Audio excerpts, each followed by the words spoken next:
Hi, it's Rachel. I am putting together an encyclopedia of all the herbs that I have in my formulas or in my range. And the first one that I'm going to bring to you today is the lovely ashwagandha. Ashwagandha means smells like a horse, and it kind of does a little bit. It's not completely unpleasant, but it definitely has a bit of a horsey tang. But some people also think that it could mean the strength of a horse, which definitely makes sense as well. Now this herb is in the Solanaceae family, which is like the potato, tomato, nightshade family. Now it doesn't seem to cause the same sensitivity in people who have nightshade sensitivity as others do, but of course use caution anyway if you have a severe sensitivity to nightshades. So this herb has lots of different actions, and the main one being that it's what's called an adaptogen. So adaptogens are herbs that are non-toxic in normal doses. They're able to be used long term.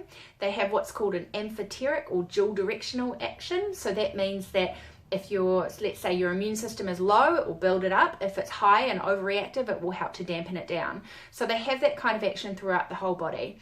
And something else that adaptogens do as well is they help to kind of immunize the body against stress. So they kind of give the body a little bit of a stress, just makes it secrete little bits of stress mediators on a daily basis. And then when a big stressor comes along, your body kind of knows how to react. So it's kind of like it trains the stress system to react responsibly and come back to normal more quickly.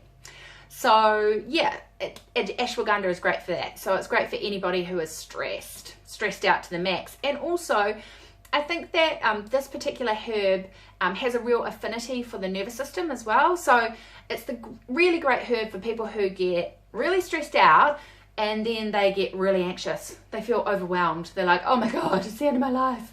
And they also might feel depressed as well, because it has a really great kind of building restorative action on the nervous system.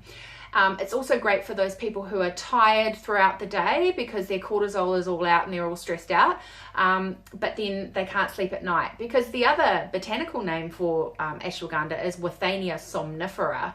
So somnifera meaning sleep. So it is definitely helpful for sleep in people.